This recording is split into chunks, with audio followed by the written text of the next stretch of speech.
Assalamualaikum warahmatullahi wabarakatuh. Berjumpa lagi bersama saya Suseno, calon guru penggerak Angkatan 8 Kabupaten Banyumas SMK Negeri 1 Purwojati. Kali ini saya akan mewawancarai dua kepala sekolah tentang bagaimana cara pengambilan keputusan ketika mengalami dilema etika. Selamat menyaksikan.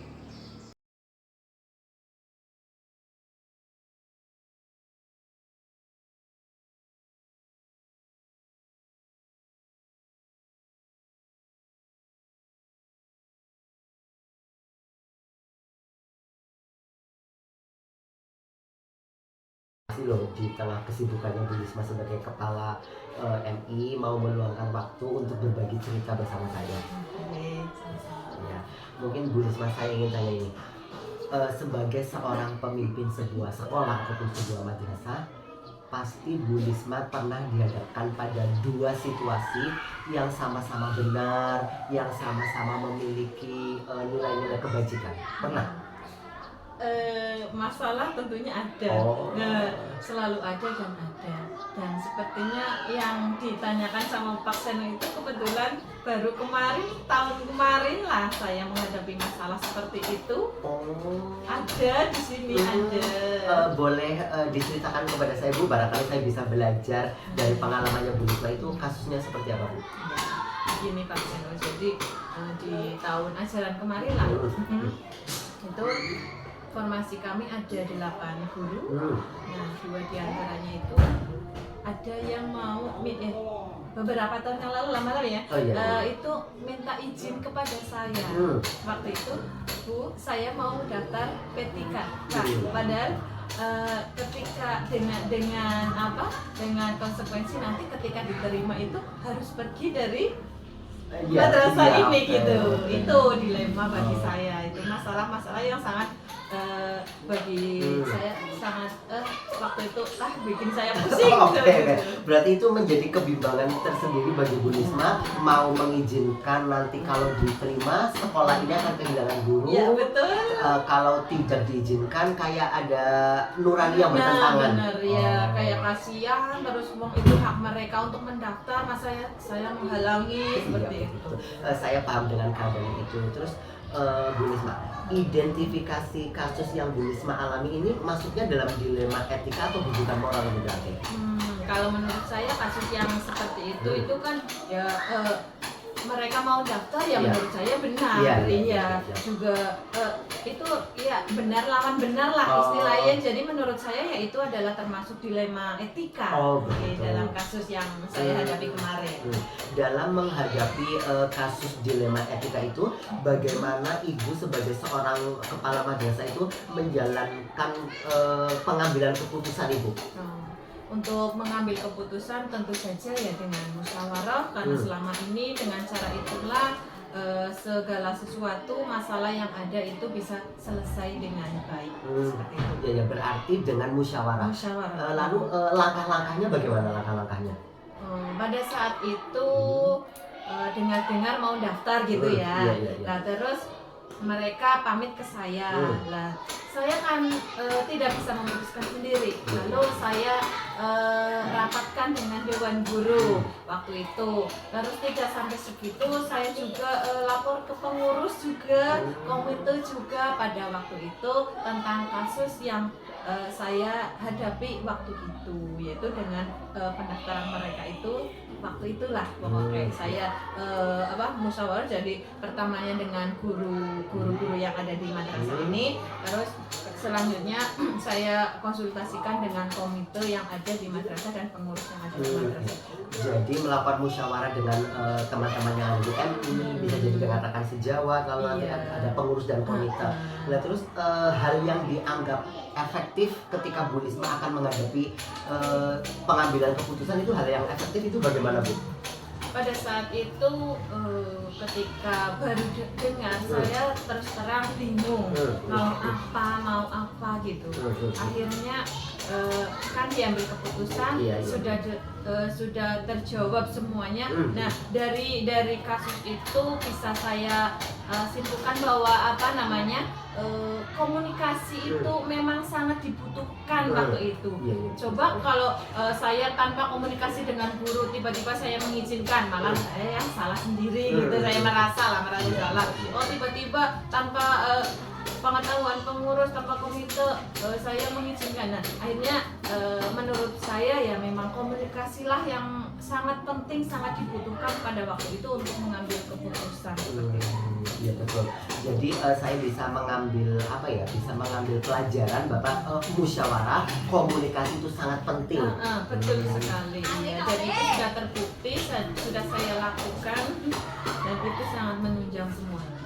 Terus ketika Ibu mengambil sebuah keputusan, Ibu berkomunikasi, ada tantangan yang Ibu hadapi apa enggak? Ya, memang ada pada waktu itu. Lawang saya sudah berayan lama sekali dengan mereka, dan juga saya sudah tahu kemampuan mereka, tahu persis bagaimana mereka memajukan madrasah ini, bagaimana pekerja mereka bekerja di sini, saya sudah paham. Dan mereka kok ibu-ibu daftar mau pergi lah ibaratnya lah ya, seperti itu. Jadi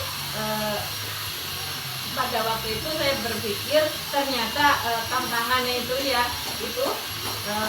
berpikir waktu itu bahwa segala sesuatu yang baik buat saya sendiri, kerja keras mereka itu semuanya kan membawa nama baik madrasah, dan itu kan saya menjadi bangga gitu ya. Nah, ternyata itu semua itu kan baik buat saya, dan kalau saya tetap melarang mereka di sini, ternyata itu tidak membuat baik mereka juga.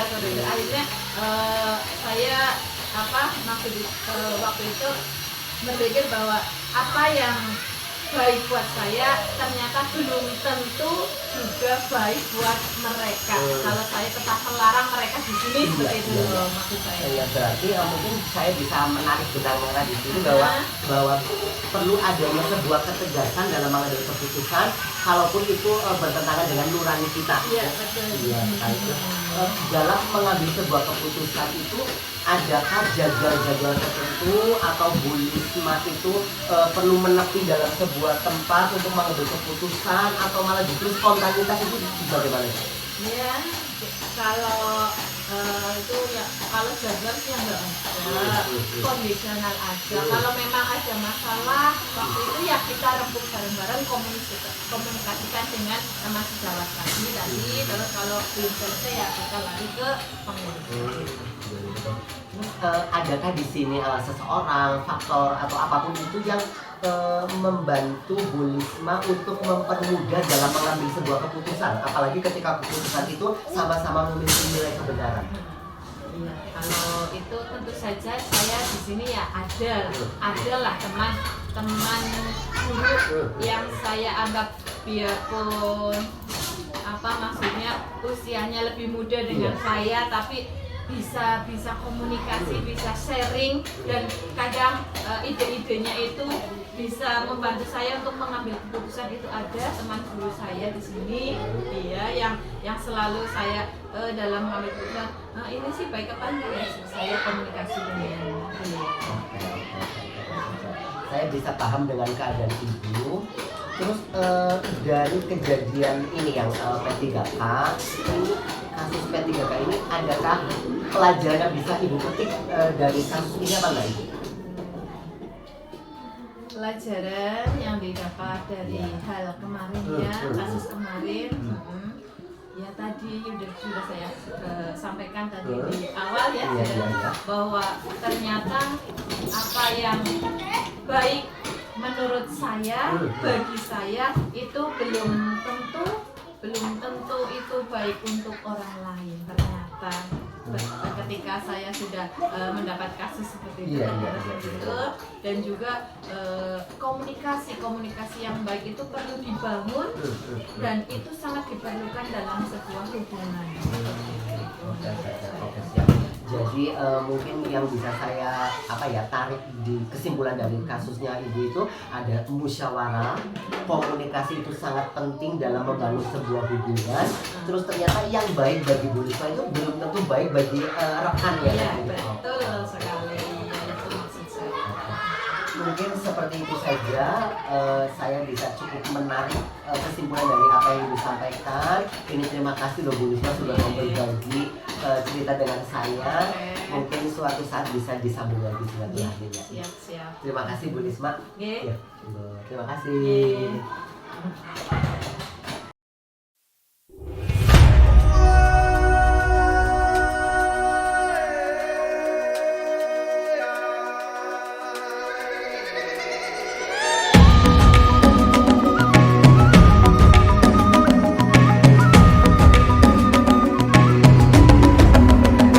Bangun dan bukalah matamu, saatnya meraih mimpimu.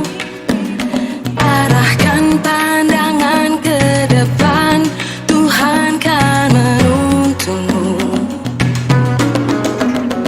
Sadarilah masa berganti, tantangan kan kita hadapi. Bergandeng tangan untuk negeri, era kita menanti berseri. Kita belajar Pancasila, kita bernafas dalam sila-silanya. Kita belajar Pancasila, ayo kita jaga untuk Indonesia. Bersatu dalam perbedaan, berpegang tangan dan berlaku. Demikian wawancara kami dengan dua kepala sekolah tentang bagaimana cara pengambilan keputusan ketika dihadapkan dengan dilema etika. Semoga bermanfaat. Terima kasih. Wassalamualaikum warahmatullahi wabarakatuh.